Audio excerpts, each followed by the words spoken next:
What's up, guys, and welcome back to the Uncultured Cinematic Universe. Each episode, we take a look at a classic and iconic film, or in this case, series, Ooh. from two perspectives, that of the diehard fan and that of the uncultured who's never seen it before until now. We are your hosts, Justin and Joe, and today we're going to be discussing a cartoon miniseries that I deem to be one of the greatest pieces of modern media ever created. And I am not exaggerating. We're talking about the 2014 Cartoon Network original Over the Garden Wall. As a reminder, you guys can watch us on YouTube or listen to us wherever you get your podcasts, Spotify, Apple Podcasts. Just search for The Uncultured Cinematic Universe, and you can find us there. Without further ado, let's help ourselves to another bowl of potatoes and molasses and try not to give in to the beast while we discuss Over the Garden Wall. Joe, this is something that I love so much, and I am so glad that you were game to want to talk about it. We did something special this week. You actually came over to my house where I live, and I gave you food, and we watched this together. It was a real Halloween moment. It really was. If you follow us on Instagram, check us out, UCU Podcast. Always plug in. Got to plug it, baby. It'll be linked in the description, of course. ABP, always be plug in. That's right. Is that a thing? Do people say that? Okay, I love that. There was a picture that we threw up of me and Joe just chilling on the couch watching this thing. And it was a good time. I'm glad you got to see a little bit deeper into my soul of why I love this so much. Yeah, Justin came into my house the day we were supposed to watch Over the Garden Wall and just like plumped down this full body size skeleton with a pumpkin for a head with no context. And the day only went uphill from there. It did. That was a great Saturday, looking back. So what we're going to do, because I think the last couple times we kind of waited a little late. So I'm going to go ahead and throw in Do the trailer. Although, okay, so this is a mini series. There was no trailer for this. So this is the intro. Did they just like drop it without telling anyone? Well, I'm not familiar with how they did it. And I'm sure there's a trailer out there, but I couldn't find it. But I did find the intro, like the very intro, and we'll discuss it a little bit. So here we go. Let's do this.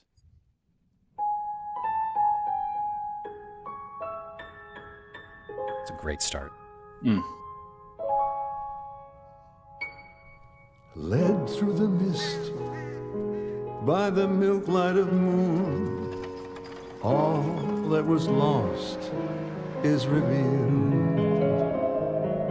Our long bygone burdens, mere echoes of the spring. But where have we come, and where shall we end? If dreams can't come true, then why not pretend? How the gentle wind beckons through the leaves as autumn colors fall. Somewhere lost in the clouded annals of history lies a place that few have seen. A mysterious place called the Unknown, where long-forgotten stories are revealed to those who travel through the wood. Yeah, so it's for those listeners who are listening and not watching, what it essentially is like this. I always picture like a storybook when I look at it, like from like the 70s or 80s or something, like some old storybook from my childhood or something like that. And it looks like almost like old style animation of like cut out characters moving against like a really still, but like really well like painted background. Yeah, it's super folksy. There's like someone who sounds like Leonard Cohen kind of narrating the whole thing. It's great. Yeah. So that voice in the opening song, and he does a couple other ones, is this like American classic performing artist from the 50s and 60s, and he did some stuff later. Jack Jones. I don't know if you're familiar with him. Okay. I'd never heard of him before other than this, but earlier this year, we were at home hanging out with our, new baby daughter with just TV on in the background, and we're watching old game show network television or whatever, and it's old, like from the 60s and stuff, Password and other stuff like that, where they had, celebrities come on and be guests. And Jack Jones was one of them. And I was like, that guy sounds familiar, and that name, and then it's the connection. It's very cool. Wow. Yeah, he's this prolific singer. Very cool. But yeah, the intro, Joe, I'm sure you've noticed now that you've watched it. Each of those like little vignettes that pops up is like a snapshot into kind of what's going on in each episode. Mm-hmm. I mean, we'll get into it, but it's very much split into little vignettes in episodes, this entire miniseries. It's like a little story, a new location, new set of characters with each episode that these two main characters kind of flow through. Yeah. But yeah, it is kind of a cool mashup at the beginning, because you're like, does this take place in the forest? Does it take place on a farm? Does it take place in a haunted mansion? Like, what's actually happening here? Yeah, it's like, what am I even looking at? And as soon as you finish, I highly recommend going back and watching that intro again, because you're like, oh, that's from that one, and that's from that spot. Very cool stuff. But yeah, so here we go. Let's look through some main stats here. Yeah, so this is Over the Garden Wall. This was a broadcast that originally aired on Cartoon Network the week of November 3rd through the 7th in 2014. So not that far long ago, but, what is that, 8 years now? Yeah, it's so the headquarters for Cartoon Network are here in Atlanta, and they were across the street from where I went to school. So like every day I would walk by it, and it was usually like Adventure Time and stuff, kind of their mainstays. And then, yeah, that fall of 2014, it was this weird looking poster that just had these two kids on You it. That was saw like it? Over the garden wall. You saw it in yeah, real life? Oh my I remember God. seeing this poster up. It's like this massive, like 2-story tall advertisement that they have. I never saw the episodes. I love that. But I was like, ooh, that looks spooky. Yeah, very cool. It was perfect for the time of year, November. This is perfectly encapsulates the autumnal spirit, the Halloween vibes. This really is Autumn, the miniseries. It really is, yeah. So this was created by Patrick McHale. Joe, do you know Patrick McHale? If I just name drop that name. No, but I did do a little digging, and I know his connection to Adventure Time. Yeah. He worked with Pendleton Ward on developing Adventure Time and stayed on for a couple seasons at the beginning. But yeah, he was the main writer and storyboard artist for another Cartoon Network series called The Marvelous Misadventures of Captain Flapjack. If you watch, I missed that one. Yeah, if you watch Over the Garden Wall on Hulu, that's one of the recommended shows that pops up like as soon as it's done. It's like, you just watch this, you should watch this. Very cool. But yeah, so this obviously, and you touched on it earlier, of big inspiration from like the 1900s artwork and cartoons, colonial folklore, Germanic and Old English folklore. It is just a rich bounty of old kind of storytelling pieces, which is awesome. Yeah, it's very grim fairy tales, but also very American in that way too. It's Americanized for sure.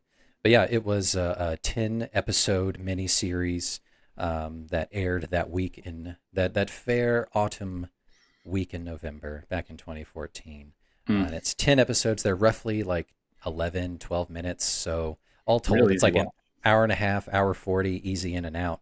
But man, it is fantastic. So before we dig any deeper and talk about other things, Joe, I want to hand over the quote unquote microphone to you. I'm going to give you 2.5 minutes to do your damnedest and give me a plot description of what all takes place in Over the Garden Wall. I will certainly try to give you a 2.5 minute plot description of this 10-episode miniseries. Yeah, it's not that bad. You got it. It's not that hard. So here we go. We got 2.5 minutes on the clock. You can't see it. There it is. Give me time. All right. Are you ready? 3, 2, 1. Let's get started. Okay, we open on a dense forest in an unknown time and location where two half-brothers, Wirt and Greg, appear to be lost. Wirt is older, more responsible, and is constantly worrying about things. His younger brother, Greg, is more happy-go-lucky and quirky, to what some might call an annoying degree, but not me, of course. Over the course of 10 episodes, the two brothers will embark on a series of adventures through these woods, encountering supernatural friends and foes, both quaint and maybe dangerous, and along the way maybe learn a little more about themselves, Oh, all against the backdrop of a beautiful, beautiful, folksy fall countryside. Their adventure begins when they meet the woodsman, an old man who is obsessed with making lamp oil and who warns them about the beast in the woods who may want to hurt them. The brothers rightfully ignore this abrasive person and continue with their Alice in Wonderland metaphor journey, eventually coming across a sarcastic talking bird named Beatrice, who they befriend and who maybe develops confusing romantic tension with Wirt. And then Greg finds a pet frog that he keeps naming after other characters that they meet throughout the show. The group continues their episodic adventures, which include escaping from a town taken over by a pumpkin skeleton cult that may or may not want to murder them, helping a musical school teacher pay her rent and find love, starting a bar fight, attempting to rob the eccentric owner of her mansion in the middle of the woods that may be haunted, enacting Death on the Mile with a bunch of frogs, befriending a poor maiden who is more than she appears, and having overly hallucinogenic dream sequences. While all this is happening, we come to realize that the beast is real and takes the form of a shadowy creature with antlers who seems to be in some sort of dark versus light soul battle with the woodsman. Wirt and Greg get caught in the middle. Greg is kidnapped by the beast, and in the you got a biggest minute. twist is M. Night Shyamalan's The Village. We find out through flashback that Wirt and Greg are actually from a regular modern town, and that maybe this entire show is them hallucinating while slowly drowning after they fall over a garden wall into a river while being chased by the cops on Halloween because Wirt freaked out over his crush listening to his mixtape. In the end, though, it doesn't really matter what's real or not because all victories are moral ones. Wirt and the woodsman confront the beast and get Greg back when the woodsman blows out a lantern that maybe contains the soul of his deceased daughter. It's a little confusing. Yeah. And we get a slightly terrifying flash of the beast's true mutated form before he's defeated in darkness. Wirt and Greg return to reality as more confident people and more loving and understanding brothers, and the residents of the magical land that definitely isn't Wonderland are all better for their influence, including Beatrice, who is finally able to break the curse on herself and her family and make them all human again with a pair of scissors from a murdered witch. 10 seconds remaining. Joe, Wow. fucking fantastic, my friend. It helped that you wrote it down. It definitely helped that I wrote it down. It's kind of cheating, but I'll let it pass. Because so much happens. But, Making me give the plot description of a miniseries is kind of cheating. I mean, it's no different than a movie, I guess. But you did really well. You did admirably, I will say. But yeah, you nailed it all on the head with classic Joe whimsy that you added to it. Which, I would give a capital W to this series with whimsy because that's what it's full of. It's very whimsical. Yeah. So I want to talk about why we chose this episode and why it's important to me. This is obviously mine. It's spooky season.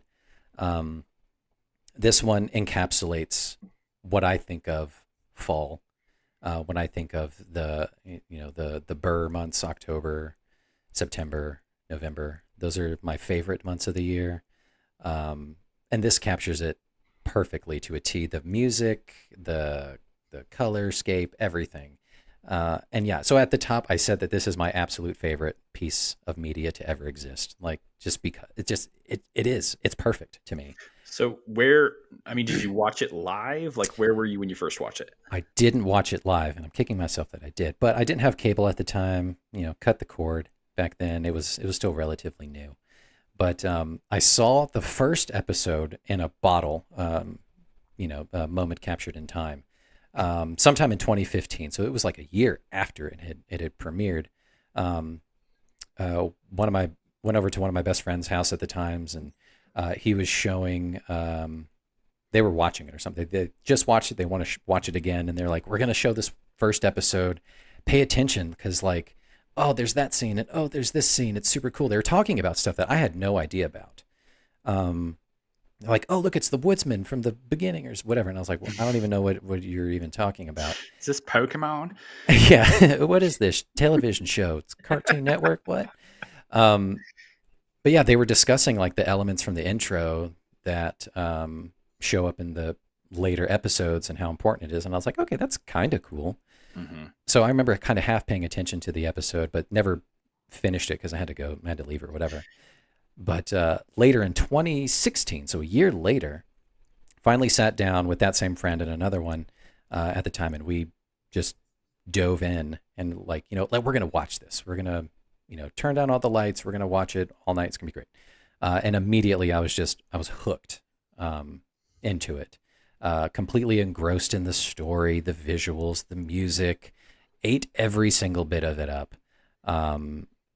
Afterwards I was just obsessed with it. I got a hold of a limited release vinyl that has like really cool artwork to it and music, sheet music and stuff attached to it.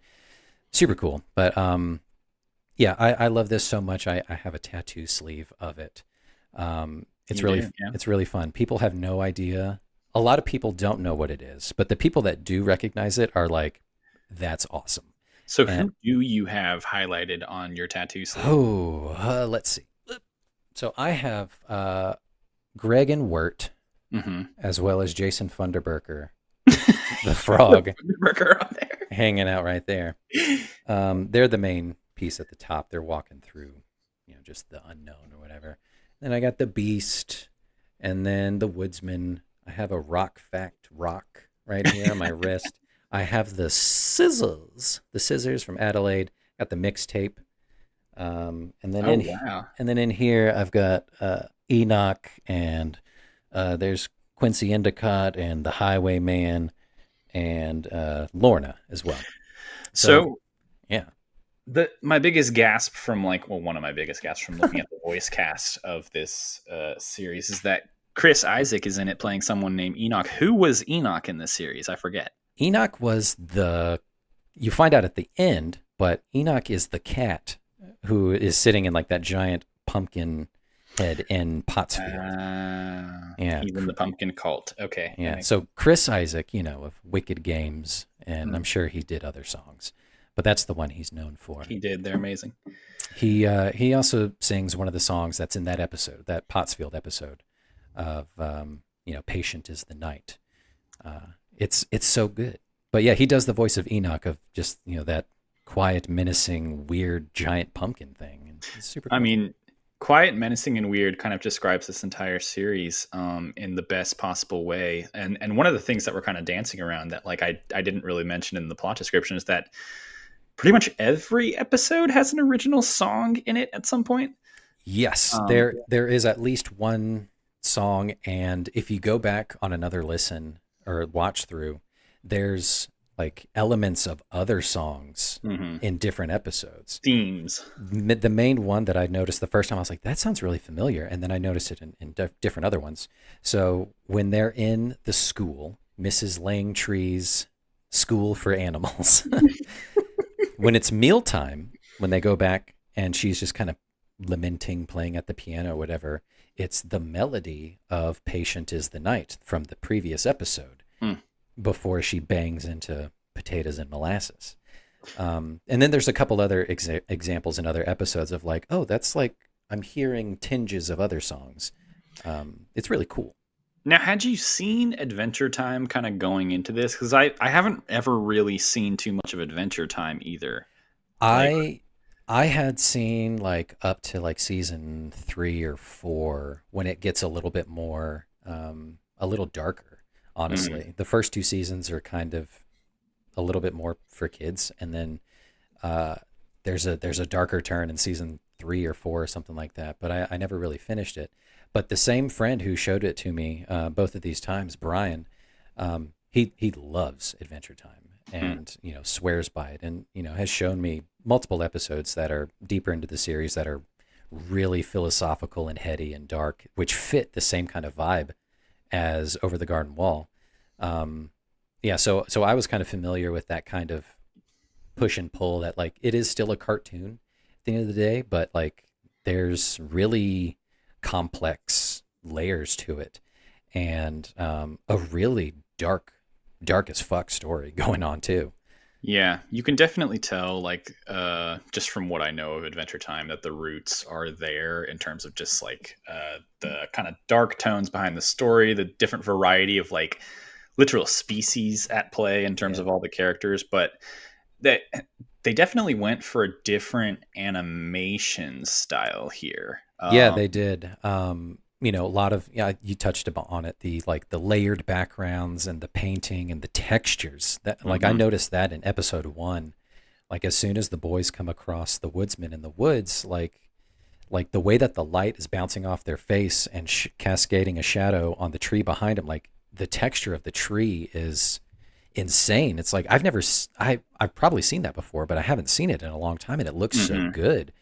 Um, It looks almost like felty. It's lots of like solid, kind of like darker muted colors against these like gorgeous backgrounds. And I think one of the things we were talking about as we were watching it is like a lot of people say that this is an example of an Americanized Studio Ghibli production, yes, right? that is one thing I definitely glommed onto as well. Like as you get later in the series, you see characters with like different size heads and bodies, and it feels Hmm. Studio Ghibli esque in that regard.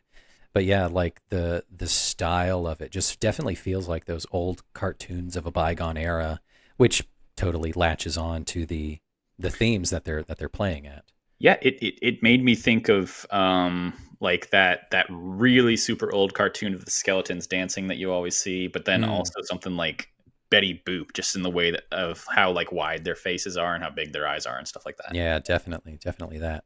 But yeah, I fell in love with the music as well. Like we were talking about, it's so silly at times, you know, potatoes and molasses. But then there's like really endearing, lovely, well written songs of like the Two Ships song that Wirt and Lorna sing. It's Hmm. only like a verse, but like it's earnest and it's honest and you can feel it and it's amazing. So the I have a section to talk about the music, but the soundtrack and everything was done by this group called the Blasting Company, Hmm. um, and you can tell that they'd put their whole, you know, blasting ass into this thing. Like the soundtrack is so catchy, and like as soon as August is like almost wrapped up, it's like this soundtrack goes on the record player, and it welcomes the autumn vibe. Yeah, it very much reminded me of the vibe of shout out to our friends Matt Hobbs and Puppy Songs. Yeah, Uh, basically creating a ditty almost a ditty. around any given type of object or concept. Yeah, and Um, I think that's what I like about it, like too. It's the simplicity and like the earnestness that you play or that you can hear in the playing of the instruments. Like some of the time, like the piano's like a little out of tune, mhm. a little out of key. The singing like isn't polished completely, and it feels really human to me. It's human. It's old fashioned. It's Yeah. childlike, and it just makes you think of the word folk, regardless in any context. So I remember watching it the first time. My friend Trish at the time, we were watching it with subtitles. Um, and once you get past episode one and you start getting into the other ones, there's like a little intro bit of music before the episode starts. And the subtitles are like pastoral music plays. Mhm. And she's like, pastoral? Like that's incredibly apt. That is 100% what this sounds like. It's just Yeah. pastoral and folksy. Yes. Um, There's fields of grain that we're going over and stuff. Definitely. Yeah. So let's talk a little bit about the history and production of this. I don't have a ton on this because I didn't want to Just roll out some go to it. facts for Yeah, me. let's just this was based on a short that Patrick McHale released Mhm. in 2013, called Tome of the Unknown Harvest Melody. So it was just a story he put together and he tried to pitch several years prior to Cartoon Network, and they're like, you know, maybe we're not quite ready for this. How about you try this other thing that's coming up and coming? Go work with Pendleton Ward and help him spin up Adventure Time. So it was put on the back burner until 2011 when the idea came back. It was positively received and was accepted for production to go into miniseries. Um, Originally conceived as like an 18 episode kind of thing, but they cut it for time down to 10, Mhm. you know, for time constraints. But you know, this is a you can tell that like so much love got put into this. Um, you know, from that Patrick McHale put in, from the story perspective, the characters to the songwriting and everything, um, absolutely captures it. So I haven't seen There is a short called Tome of the Unknown, and I think Elijah Wood and some of the main cast are still in there. I think Beatrice is voiced by somebody else, but that exists out in the world. I don't know where to find it. I haven't seen it yet, but it's just a short, and it kind of gives a basic idea of what to expect from the rest of the series. Super cool stuff. But yeah, that's basically the long and short of it, of just the production. And like, it sat on the back burner for a while. Cartoon Network weren't ready yet, you know? It was probably something weird, and they didn't know how people would react to it. Thinking about, Probably released it at the perfect time, though. yeah, thinking back to 2004, Bush era, like, it's not ready. They weren't ready for this back then. People will be like, "What is this? What is this? Get This out of here. SpongeBob? Is this what a SpongeBob is? Probably. Which one of them is SpongeBob?" Is there a square squid guy? So you started talking about the voice talent, and I want to, tip my hat to them. They brought it. They brought their A game. Elijah Wood, out the gate. I knew nothing about the series, so as soon as like you hear him talking, I was like, "Is that Frodo Baggins that I hear?" And yes, he was able to emote so well, and after like a minute, I don't picture his face anymore. I don't picture Elijah Wood behind a microphone voicing the thing. I'm just seeing Wirt now. At that point, he's able to fully encapsulate that character. It's a classic success story of like a 35-year-old playing a child, A teenager. Yeah, Sometimes it works, sometimes it doesn't. he nails it. So for Greg, they used an actual child, and you can tell. Yeah, that's a kid. Colin Dean is a kid, very genuine, silly Lots as of all. humming. Mm-hmm. Yeah, it's perfect. Like that's what kids do. That's what's great. Christopher Lloyd coming out the woodwork as the Woods Man. And I heard you mention that during the first episode. You're like, who is this voice? Oh, it's Christopher Lloyd. Yeah. Let's see. You mentioned Chris Isaac as Enoch, Thomas Lennon as Jimmy. Oh, which one was he? He was stuck in the gorilla suit. Oh, he was the boyfriend in the gorilla suit. I gotcha. Yeah. Boyfriend of the school teacher. Yeah.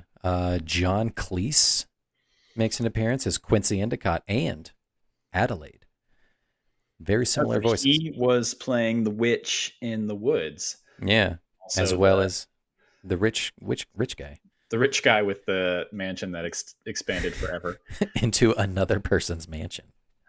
I will say, like, talking about the voice cast, I wrote down a note, like, you can really tell how gay someone is by how excited they get when they realize Melanie Linsky is in something.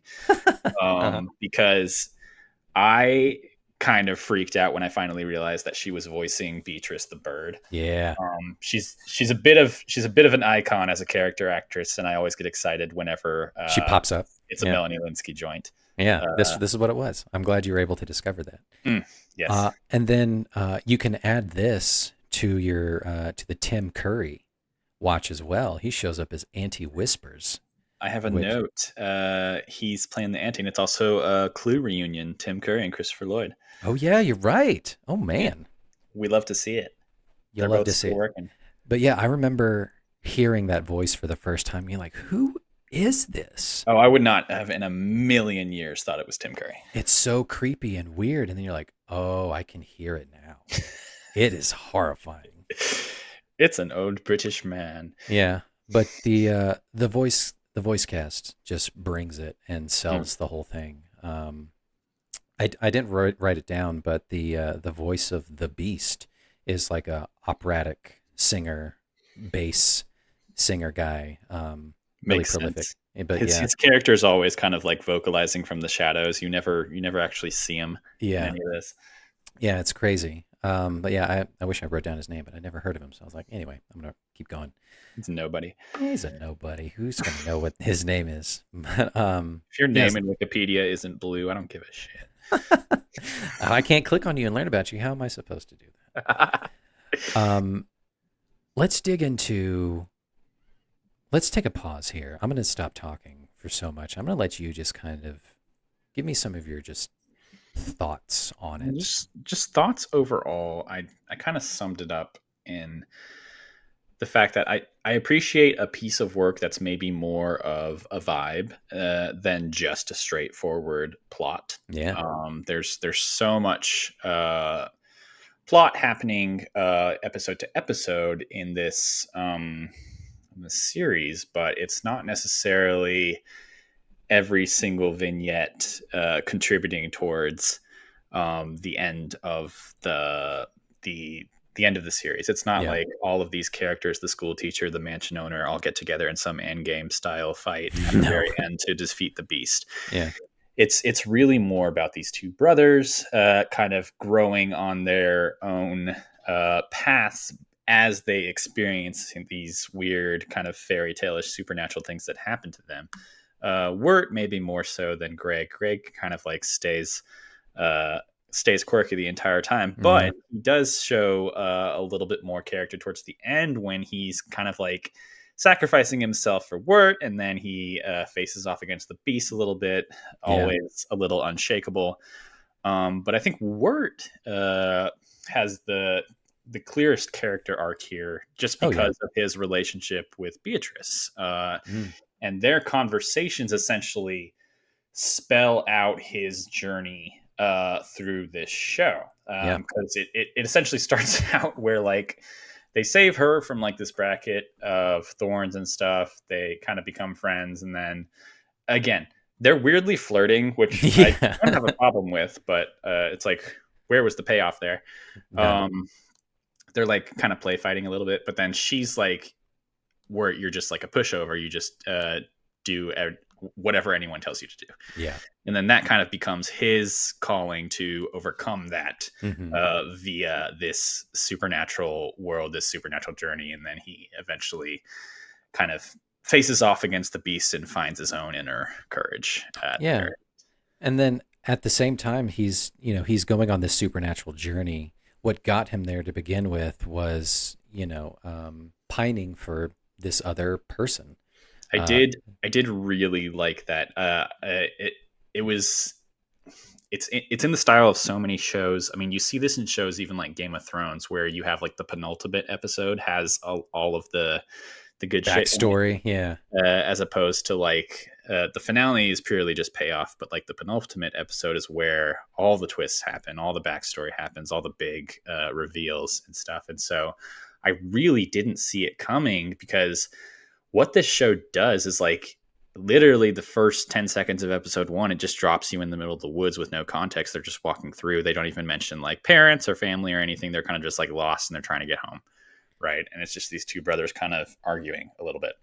And then over the course of the next like 8 or so episodes, you get lulled into this like weird sense of like timelessness, placelessness, and it's just them experiencing adventures in this place, and you don't even care about them going home because they're just going from one place to the next. Yeah. And so when it kind of just jerks you back a little bit in that second to last episode, and you realize like, oh wait, like this is a street, this is like a small town in America, and they're just trick-or-treating, and we're seeing what happened right before the first episode where they got lost in the woods. It's so cool. Yeah. Like as soon as you jump into the series, you're like, what time period even is this? Because you can't even tell from their clothes, even. Like you don't even realize it's Halloween. You just like, well, It this just guy's, looks like a folk yeah. tale, and they're wearing little like wizard quirky outfits. And then there's like little bits here and there. Like in episode 2, he's poking around one of the houses in Pottsfield.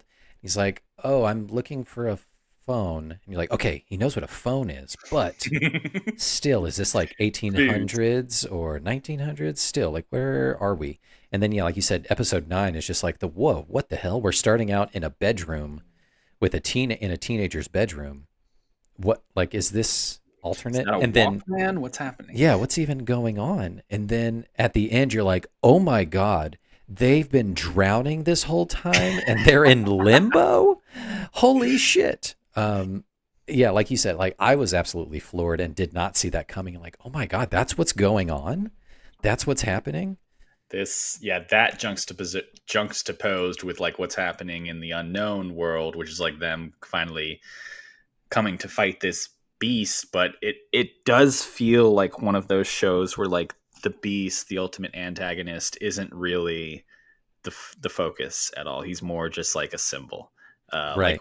what even is he? Does it even matter that he's been fighting with the woodsman or that he has backstory there? It's more just like a symbol for them to overcome, and I'm sure someone can make like a growing up metaphor here as well once they leave the unknown. There definitely is. So, I wrote down that like this series kind of circles around the idea of liminal space, Mm-hmm. the space between spaces.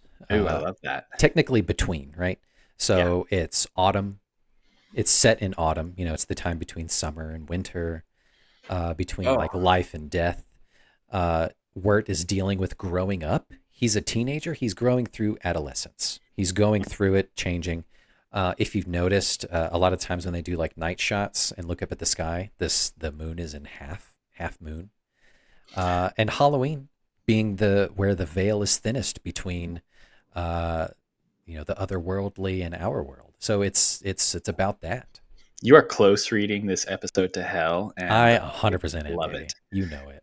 I also love how they make the clear distinction that they're not brothers, they're half brothers. So there's Mhm. kind of the implication that like Greg is this like newcomer who maybe Wirt didn't really want in his life as much, and he kind of has to warm up to Greg throughout the series as well, even though he's like what, like 6 or something.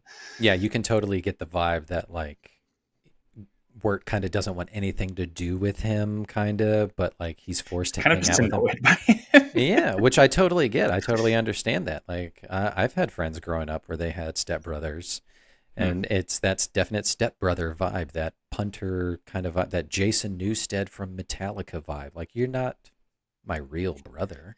Jason Newsted from Metallica. Explain that to me. So did you? This is a tangent, but Take me there. VH1 used to do this series called Behind the Music, and Metallica had an episode, and they were talking about so in the early '80s, Metallica had a bassist previous. Cliff Burton was his name. He was a badass. He was Hmm. on their first few albums. They were on a tour in Europe in the early '80s, and the tour bus crashed, and Cliff Burton died. Oh no. And they had to replace the bassist of Metallica, who was this wildly successful band. Like they just released Master of Puppets and all this kind of stuff. They were kicking ass. And then they Stranger Things was just happening. Yeah. just happening, upside down. So they replaced him with Hmm. Jason Newsted, who was a great bassist from this other band, and but he never really fit and meshed, and there was like uh, constant, like infighting between the band, and kind of like they treated him as the other in a sense, and he eventually left the band because he was Hmm. tired of getting sidelined and pushed around and all that kind of stuff. I'm kind of Um, sad that that didn't work out. I know, but he's still doing things. Jason Newsted, he was from this band called Flotsam and Jetsam, which is pretty cool for those of you who love Little Mermaid. But anyway, okay, that's a really good segue to talk about the music. So I already talked about Jack Jones. He had his hits in the '60s, '50s, '60s, '70s. I got him here. Lollipops and Roses, Wives and Lovers is another one, and he also did the Love Boat theme. That's Jack Jones singing the Love Okay. Boat. Yeah, So he's kind of like a deep voice crooner. Yeah. he's a guy. But yeah, so I was talking about the Blasting Company. They are this American nouveau folk band based out of L.A. That is exactly how I would describe this show. Is 100%. Yeah, it's that perfect blend of the pastoral, folky, Americana. Yeah. PG Absolutely. rated The Witch. Yes, it is. It really is. You're right. They carry the way that they're able to, just carry the weight from scene to scene, from episode to episode seamlessly by way of soundtrack is masterful. The little It- songs, the little ditties you talked about are just remarkable. They're great. Well, I mean, one of the central ditties that we kind of focused on was Potatoes and Molasses, Mm. which of course happens in episode 3, I believe, when they visit the School. the school in the middle of the woods with the human teacher and the animal children. For some reason. And then that's what kind of inspired this week's cocktail Of the choice. week. Yeah. Tell us about it, Justin. So I made essentially this is a White Russian, but it's a take on it. Potatoes and molasses. There is literal molasses in here. Molasses simple syrup I made. Kahlua vodka, which comes from potatoes. And Wow, yeah, there you go. and oat milk. And this is potatoes and molasses. Right here. I'll make a recipe post, and so you guys can try it too. It tastes really good. It tastes real good. You're gonna make a recipe for a White Russian. Yeah. You floated the idea of a potatoes and molasses cocktail, and I realized that I had literally zero of the ingredients. Right before this episode, I put together an Aperol spritz, and that's what I've been sipping on, and I'm calling it the North Wind. Ooh, the old North Wind. Yes, after Greg's little dream episode where he visits the Cloud People and has to fight the North Wind. It's so cool. So is that treating you nice? Yeah. I'm actually really surprised because I'm not usually the one in the household who like mixes the cocktails. Like my signature cocktail is a bunch of gin and then some ginger ale, and I call it a day. I love it. But I Googled at the last second how to make an Aperol spritz, and I had all of the materials, and it came together nicely. I don't have an orange, a slice of orange on hand. I wish I had that because that's what gives it kind of that bitter tang. But it's doing it for me. Yeah. I just knew like I had to do something with potatoes and molasses, and I scoured the internet for any kind of recipe and found something, White Russian made with molasses simple syrup. Yeah, I'll throw it in there. We'll throw both of our recipes in there for the old North Wind and potatoes and molasses cocktails. So one last bit about the music. So do you recall in the penultimate episode 9, when they go to the Halloween party at someone's house? Right. There's like techno music playing in the background. That was also done by the Blasting Company, but they did like a in-universe band called Tiny Star. And they even went so far to release an EP as the band Tiny Star in the universe of Over the Garden Wall. Did it look like did they have like Over the Garden Wall on it, or did they literally just release an EP as Tiny Star? They released an EP as Tiny Star, like synth pop, dream pop kind of music, as just being in that world of, I guess it's like 80s is the time period that they're in. Super cool. I love that. I'm going to Spotify it. You should check it out. Super cool. Then they also did like a little expanded songs called Sketches of the Unknown, which has like you can tell some of the footprints and footnotes of other songs that eventually showed up. They were just kind of feeling it out, but super cool. But yeah, I want to talk about my favorite episode. And I remember just before this episode started up, I was like, Joe, you're about to watch my favorite episode. You pointed it out, and after I watched it, I completely realized, I was like, this is so Justin for this type of story. Yes. Episode 7. Unexpected. There's lots of like mystery, but also true kind of terror in that episode. So get into it. Episode 7, The Ringing of the Bell. This is one of the big turning points of the series when it starts to take that darker tone to it. They just came off of Beatrice's, transgressions, her betrayal. Wirt is kind of starting to lose his will a little bit. So Beatrice they find to sell them to a witch kind of. Yeah, he's like, all right, fuck that. I'm not trusting anybody. So they find refuge in this little house where Lorna is there, and she's just doing chores.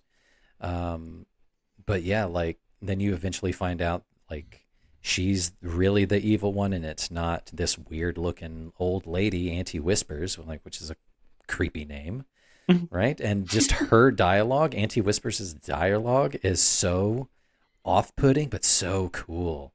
the sorting of the bones, and no one will be hastily gobbled up. She kind of talks like this, Yeah, Yeah. very creepy, super creepy.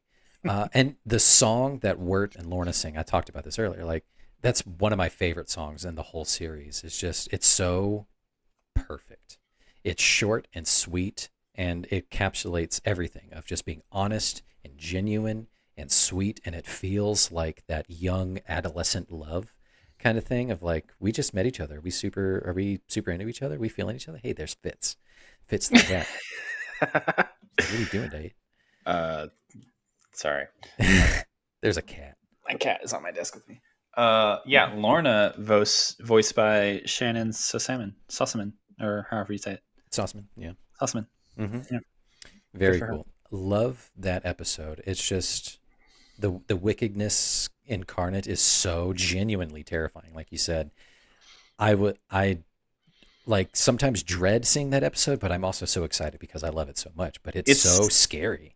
It's just an episode filled with like 3 or 4 different twists in like a 10-minute time frame, because like they get to the house and then they realize that the house isn't what it seems, because this like kind of peasant girl is cleaning it, but then she warns them to go hide because Auntie Whispers is coming back, and then they rescue her from Auntie Whispers, but then they realize that like she's kind of the one that's been haunted this entire time, and she's kind of possessed, and the demon kind of attacks them a little bit, and they have to kind of exorcise it from her. And then one of the more unexpected bits is that like she goes back to Auntie Whispers and like post exorcism, because like there's like a genuine caring relationship there that you didn't even realize the whole time, because we were prejudiced against Auntie Whispers because of her looks, because she looks creepy as hell. Don't judge a book by their creepy cover, you guys.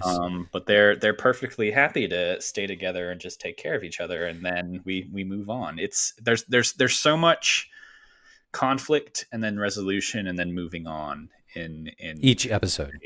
And I think it's going to take a few more rewatches for me, but one of the things I was looking for in this show towards the end that I didn't really get is almost because like I am kind of trained to expect some sort of end game level, everyone comes together at the very end and then we all use our own special powers to defeat the thing. But it really wasn't about that. It's really about like these 2 kids and their influence on these little windows of this world as they pass through it. It's super cool. I highly recommend a rewatch and another rewatch. But like, especially if you go back and you pay attention to the intro that we played, there's a great shot of Lorna. You can see she's in there and she is literally sorting tons of bones in there, and it's horrifying, but it's super great. It's such a great shot.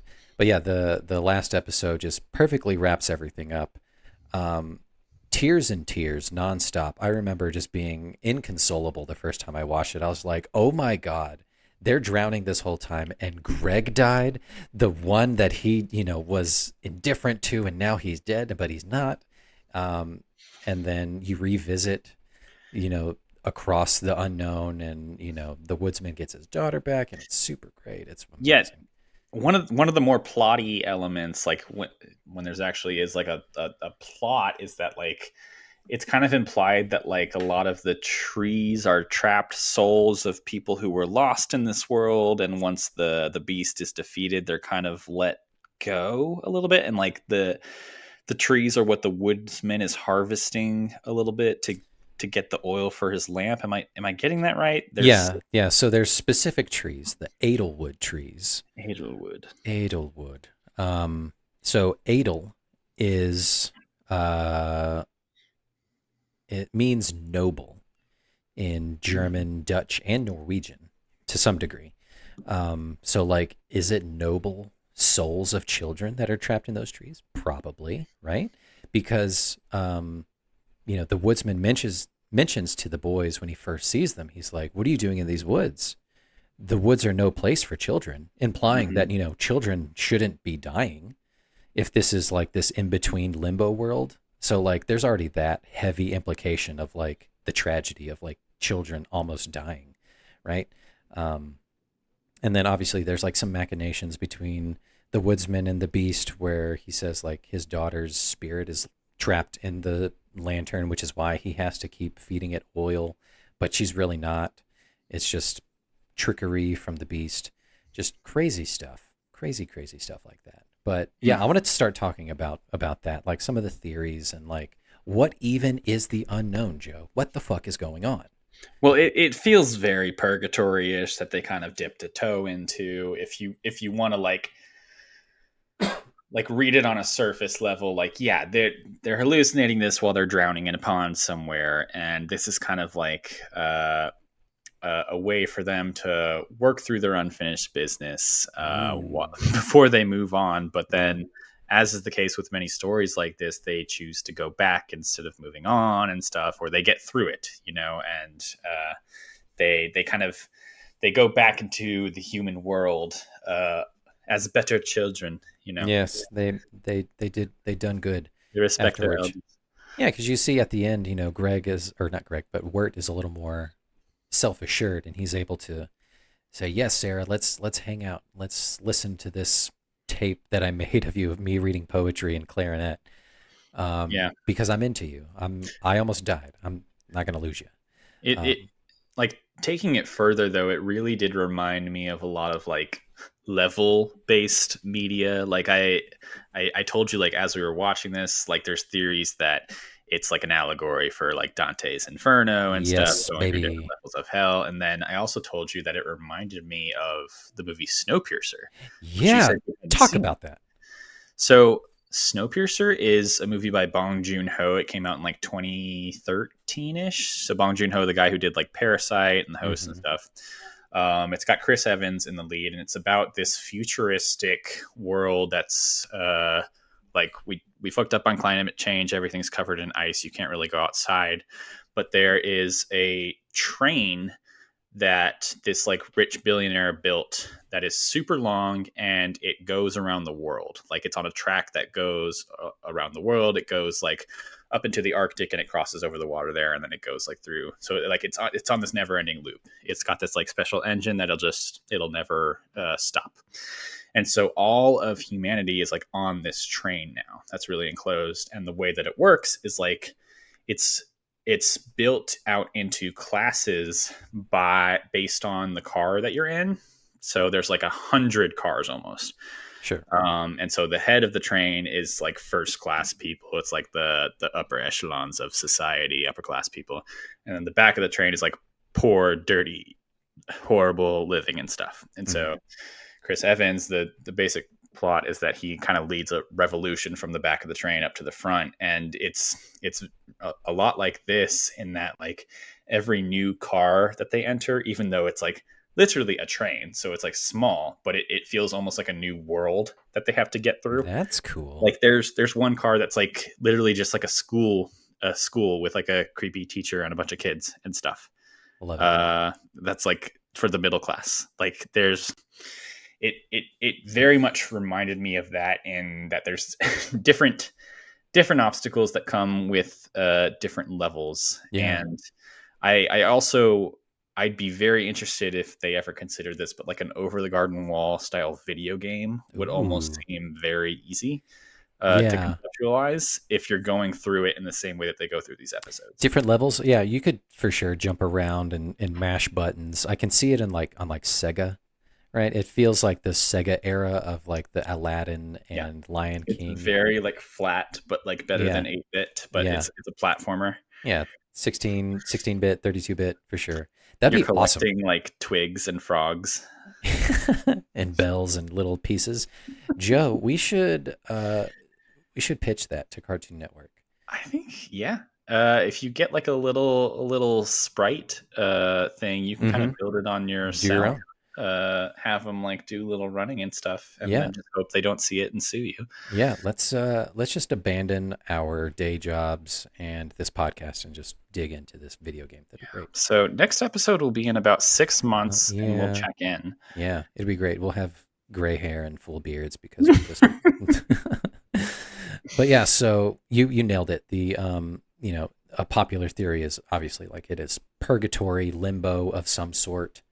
They're between living and dying because they are drowning, that you find out in episode 9. And they have to overcome, like you said, their unfinished business or determine, like, do they want to stay and give in to the beast, which is death, right? And turn into a tree and just die, or go back with lessons learned that you find along the way. And according to the official Art of Over the Garden Wall book, the unknown is a place between life and death, between dreams and reality, which is pretty neat, right? Another case for that is the Cloud City episode 8, where we see Greg's weird Cloud City version of heaven, essentially, is what it is. Doesn't someone, I may be confusing this with someone else, but one of the characters tells them like that they're too early or that they shouldn't be here at this point. It's very much like, oh, you're kids, you shouldn't be dead yet, you know? So that kind of theme shows up a couple times. So in the very first episode, when I mentioned it, the woodsman says, "What are you doing in these woods? These woods are no place for children." You know, you realize later that, you know, it's tragic when children die. It's usually should be for adults. And then, the next episode when they go to Pottsfield, he's talking to, you know, a lady pumpkin, and she's like, "Aren't you a little early?" Because you find out that they're skeletons. They're skeletons. They're dead, but they still have flesh and blood. That's such a fun way to describe that. Yeah, aren't you a little bit early? Yeah, but yeah. So Greg's version of heaven, Cloud City, which is why it's so silly and weird, is because Greg himself is silly and weird, and that was his version of heaven. That's his version of it, because he was closest to dying than Wirt. Because he was younger, he's smaller, he almost died, just being exposed to the elements. But he chose the firefly situation. Yeah, he chose to save Wirt by going with the beast and going back. It's incredibly dark and sad. But so we talked about this, and we'll do a quick deep dive into this before we wrap up. But yes, the Dante Inferno's connection. Joe, would you believe it if I told you that there is an incredible Tumblr page, called I would believe anything you told me about Tumblr. The Boy and the Bluebird.tumblr.com. Oh, wow. Has this incredibly detailed analysis of each episode and how it pertains to Dante's Inferno story. There's so many connections to it. It's one of the biggest connections is that Beatrice is literally a character from Dante's 100%, who leads them deeper into, into hell in the story. I was like, that's a dead giveaway. Yeah. In the story Dante's Inferno, there's Dante and Virgil, which is Greg and Wirt, right? There's a description of Lucifer in Dante's Inferno as, being multi-faced and horned, which is the beast. He's got all the faces of the trees on him, and his horns are the antlers. Like, it's crazy stuff. I'm going to run through some of each episode and how it pertains to each level of hell. Oh, hell yeah. Give it to me. It's so cool. All right. So the first episode, the entrance to the gates of hell, right? And the old grist mill, they both start in a forest. It's not technically a layer of hell yet, but it's the entrance. So weird stuff is kind of circling the entrance there. Dante is attacked by a wolf. Greg is attacked by the dog who swallowed the turtle, who is kind of wolf-esque, right? Super cool. Second layer is Limbo. Episode 2, Hard Times at the Huskin Bee. This is the actual first level of hell. The denizens of this level are actually waiting for something, like essentially salvation in a way. But they've waited so long, they've withered to skeletons. And then there's a connection between like Enoch and King Minos in there, who's the judge of the damned. And they're both described as they both are like giant immortal creatures that are kind of serpentine-like. It's super crazy, right? As soon as I got to this point, I was like, oh, fuck, this is 100% accurate. You're like, I am in. Yeah, so there's like Lust and Schooltown Follies with Miss Langtree. She's a lustful sinner, obviously. Songs of the Dark Lantern is Gluttony. Like, that's when Greg is like eating a lot of food and not getting full. That's the tavern one. Yeah. Yeah. Greed is Mad Love is the next episode with Quincy Endicott. Obviously, it's greed. He just keeps expanding on his mansion, can't stop Yeah. building. Yeah, his one of my favorite quotes is that he says in there is the "Let us retire to the parlor and enjoy my excessive and unnecessary amount of wealth and luxury." And they're trying the entire episode. They're trying to steal like 2 pennies from him, and they can't do it. Which is again another connection to Dante's Yeah, Inferno. 2 cents to take the ferry across the river Styx. the Chiron Yeah, fairy. yeah. Anger is the next level is the lullaby in Frogland when they're on the ferry. The angry frogs show up there. And then there's the city of D's, the wall that separates active and passive sins, and that's kind of like the turning point of the series. That's when it starts to get real dark. Adelaide's scissors kind of represents the Greek fates, cutting the life short, the strings of life. Heresy is the ringing of the bell, and that's the exorcism of Lorna. Like that's the ultimate kind of exercise of Catholicism and heresy and stuff like that. Shannon's awesome. Yeah. Violence is the next level. That's Babes in the Wood. And that's episodes 8. That's Is that the dream episode where he's kind of hallucinating? Yeah. So there's a part in this level of hell called the Wood of Suicides. Like fucking rad, right? Those that took their lives are transformed into what? Trees. So you see the start of that episode, they're in a boat leading to a tree. Crazy stuff. Fraud is the next level of hell, and it's into the unknown. That's the backstory, right? When we see them in the real world. Wirt is trying to impress Sarah, but he's kind of like repressing his true self, so he's kind of being a fraud in that way. I'm sure it means something else, but like I just love how fraud is like the second to Last circle like, of hell. worst thing you can do. Like Yeah. And do your so taxes wrong, you're damned. the punishment for this circle is falling down a pit or trench into darkness, which is how the episode ends when the boys are falling into darkness in the water. And then the last one is treachery, which is the unknown episode 10. This is the deepest inner circle of hell. It's depicted in Inferno as cold, barren wasteland. This is where Lucifer or the beast resides. And those that are punished here are frozen forever, looking upward into the world, turning into an Edelwood tree, essentially. Crazy stuff. So I want to go back and read Dante's Inferno because it's required reading at this point. I read it in college, and I was kind of scared. I read like all 3 of them because it's like he does like hell, then purgatory, then heaven as they kind of go through it. And I was so surprised. Like, first of all, it's like an easy read. It's really cool. Really? Him going through all of this, but then also again, I was like, this could just so easily be adapted into some sort of like really dense, well-storied video game. Yeah. Just because the levels are so clear and there's like a built-in final boss almost. Yeah. But yeah, would recommend. It's actually a really cool read. Yeah. It's so like reading through that, like I can't recommend that blog article Tumblr enough. It was really cool and enlightening. theboyandthebluebird.tumblr.com. Go check it out. It's super cool. I got to cite my source. But yeah, that's basically all the things I really wanted to talk about and get into.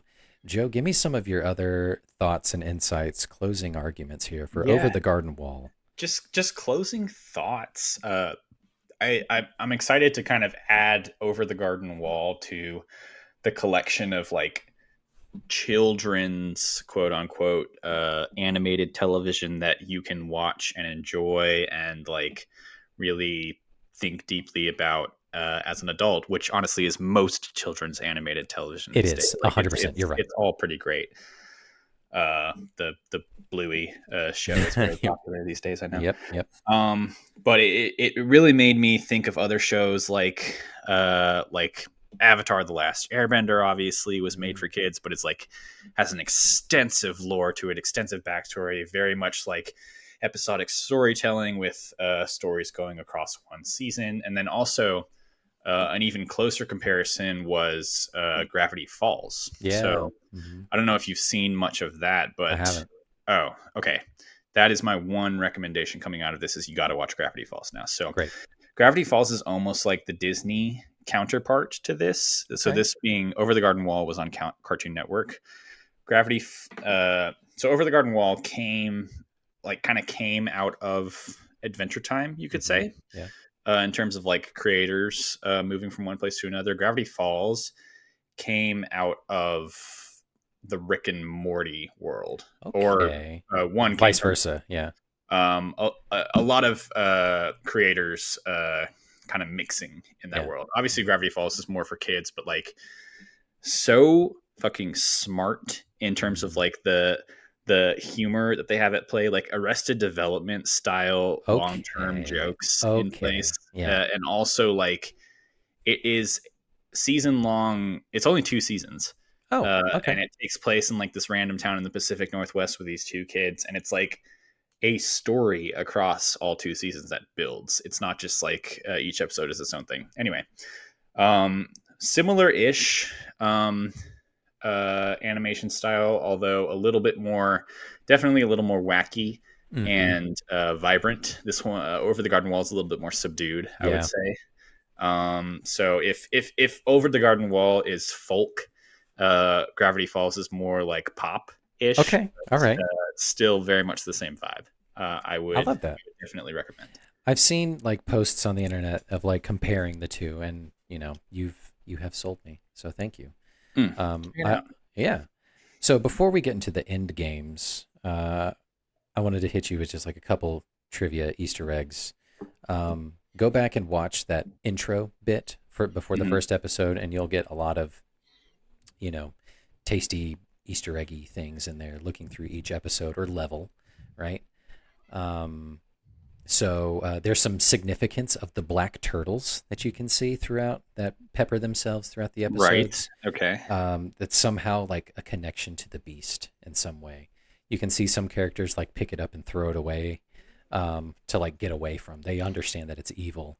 Again, like Studio Ghibli influence, like it's 100%. something black and muddy and slimy, and when you eat it, it turns you bad. Yeah, definitely.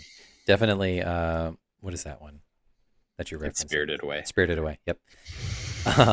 Pottsfield. Here's a good one. I love this one. Pottsfield from episode 2, Hard Times at the Huscombe. Pottsfield is a reference to a potter's field from the colonial times. Okay. This is a place where unidentified and poor people were buried. Makes sense in the context of that episode, yeah. Right? It's so dark and weird and deep like that. So like I can't wait to show this series to my daughter, because on the surface level she's going to think it's silly songs with cartoons and stuff like that, but as she gets older she'll be like, oh my god, there's like layers to this. Oh Super my cool. god. So Oh, Joe, too cute. so cute. So here we are at the end games. So I was trying to think of something clever, and I was trying to come up with something like, are you smarter than a 5th grader? Are you smarter than Greg, who beat the beast? So I was going to call this game Beat the Beast, and Beat the Beast. Beat the Beast, and kind of With give your you host, Michael Caine. Michael Caine. Beat the Beast. Welcome back. It's fantastic. It was going to be kind of like colonial style riddles. God. Kind of like what the Beast gives Greg, right?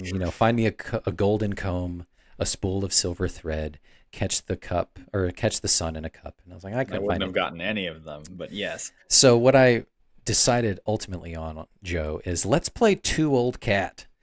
And when we get back, we're going to play Two Old Cat with Joe and Justin on the Uncultured Cinematic Universe. And Joe is going to learn what Two Old Cat is.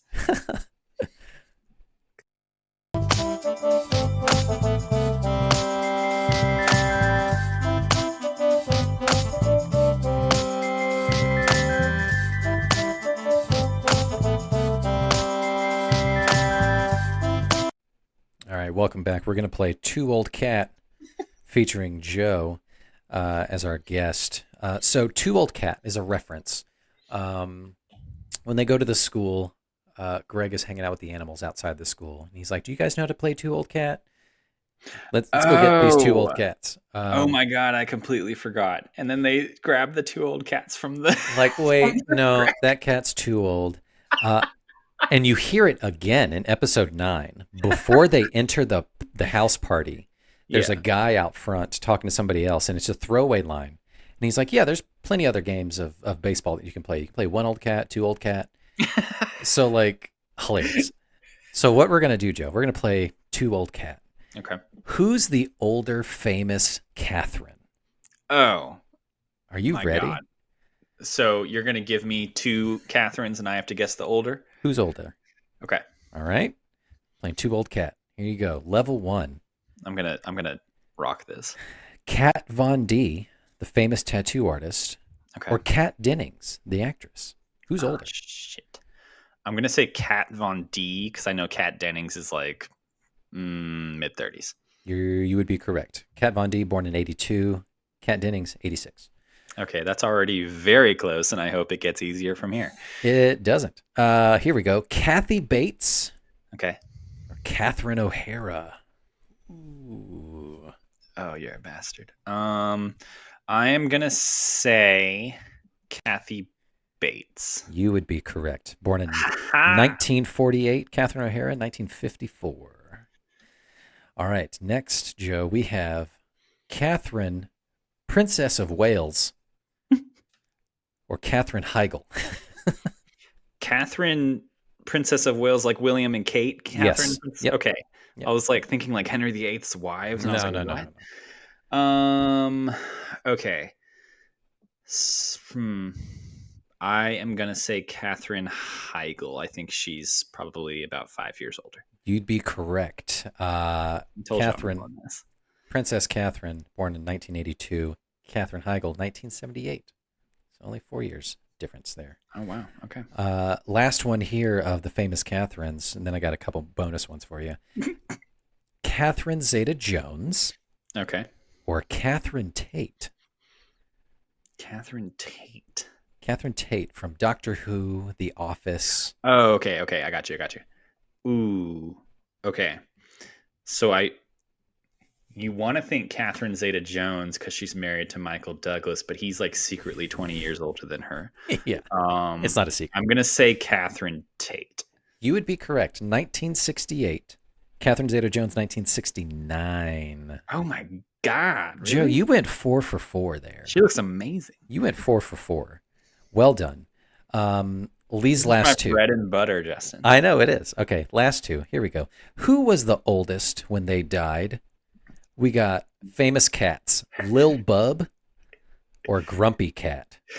I just had to like code switch so many things in my mind. So now we're talking about actual cats. Actual famous Now we're cats. talking about their death age.